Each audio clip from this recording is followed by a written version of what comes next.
in the morning. Welcome back to our channel, my fellow Y&R addicts. Today is just one of those days where the soap drama bleeds right into real life, and we absolutely have to unpack every single detail. Grab a massive cup of coffee, or maybe something stronger, because Genoa City is turning completely upside down right now, and we need to talk. I cannot even believe what I am typing right now. Seriously, I am sitting here late at night, staring at my screen, completely and utterly mind-blown by what just went down on the June 25th episode. Are we actually doing this? Are the writers genuinely trying to force this down our throats? I am screaming at my television. Matt Clark and Phyllis Summers? A romantic pairing? I need a minute, because my brain is short-circuiting. I've been watching since 2015, and this is the absolute wildest, most unhinged thing they've done in years.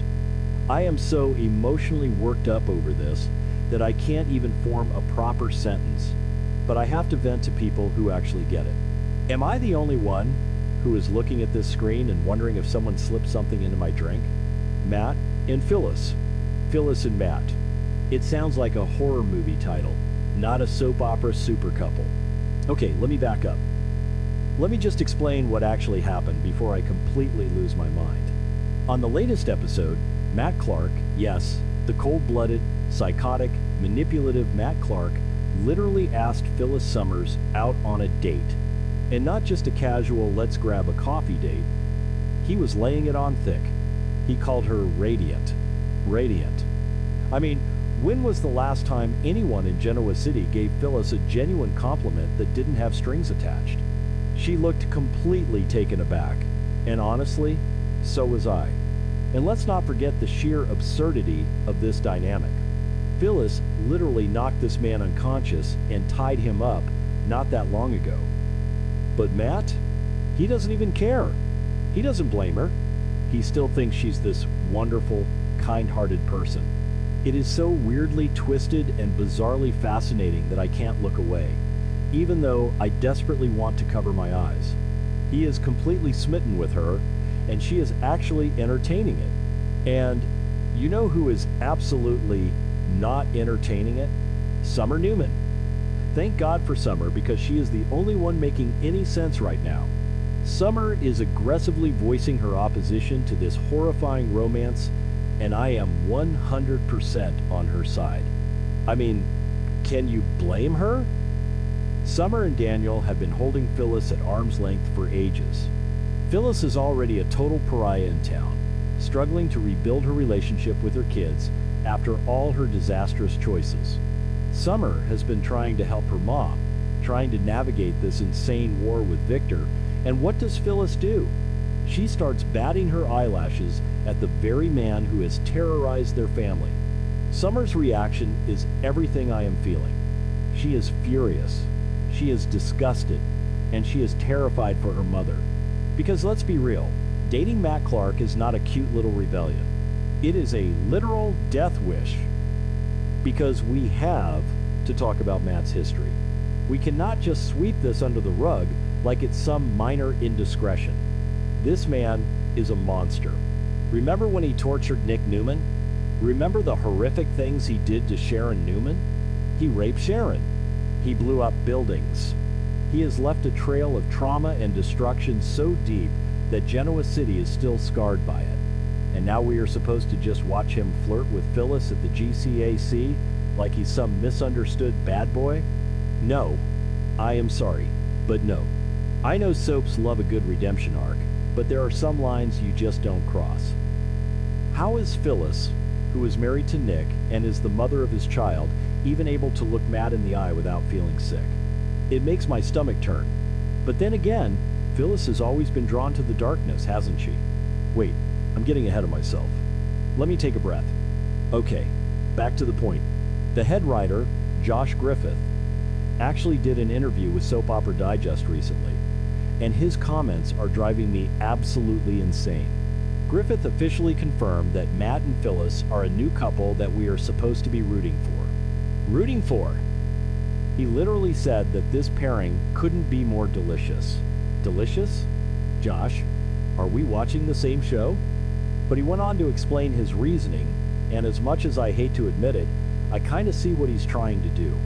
He claims that they are kindred spirits. They are both outsiders. They both know what it's like to be hated by everyone in town, to be judged, and to desperately want a fresh start and redemption.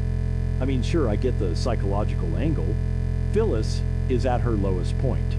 She feels like the whole world is against her, especially the Newmans. And here comes Matt, who is also universally despised and apparently just as eccentric as she is. But comparing Phyllis's crimes to Matt's crimes is wild. Phyllis faked her death and did some shady corporate espionage. Matt is a literal psychopath. But Griffith made a very specific point that actually made me stop and think. He pointed out that Phyllis was never a victim of Matt's atrocities.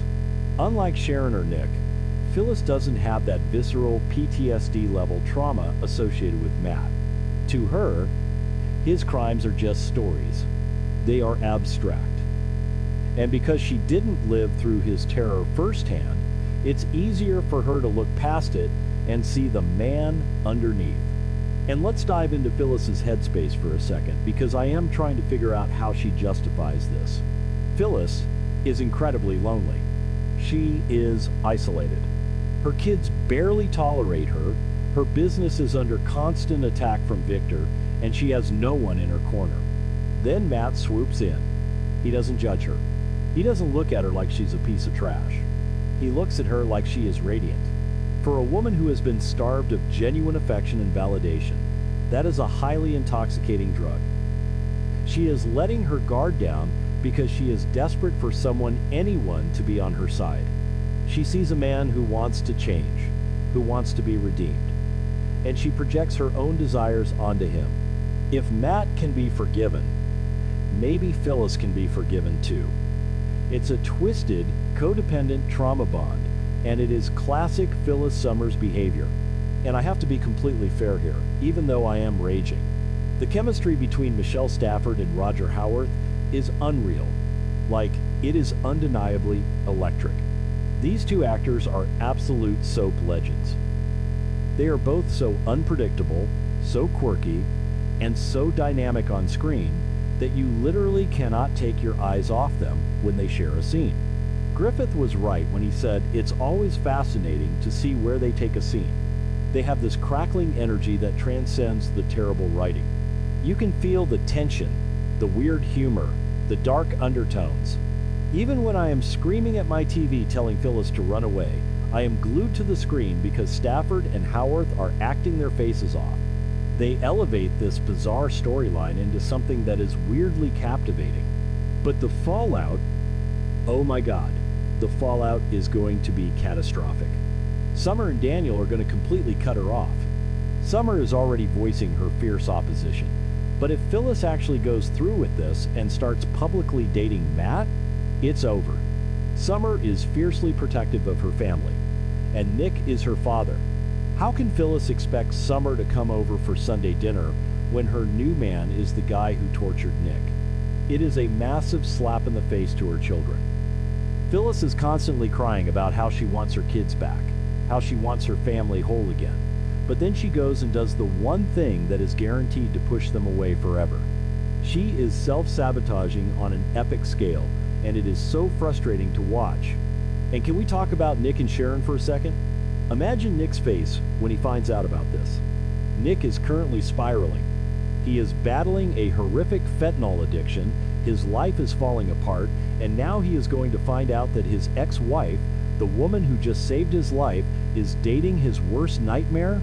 It might actually push Nick over the edge. And Sharon, who is already so suspicious and terrified of Matt. Sharon, who shares a trauma bond with Phyllis from when they were locked up by Martin Laurent. When Sharon finds out that Phyllis is sleeping with her rapist, the betrayal is going to be astronomical. Genoa City is going to explode, and I am here for the drama, but my anxiety is through the roof. So, what is the end game here? Is Matt actually redeemed? Because I don't buy it for a single second. We all know Matt is faking his amnesia.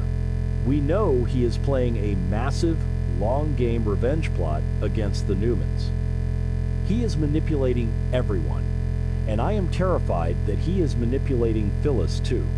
Is he genuinely smitten with her, or is she just a convenient pawn in his war against Victor and Nick? If Matt's bad instincts return, and let's be real, they always return, Phyllis is going to be in grave danger. She thinks she can handle him.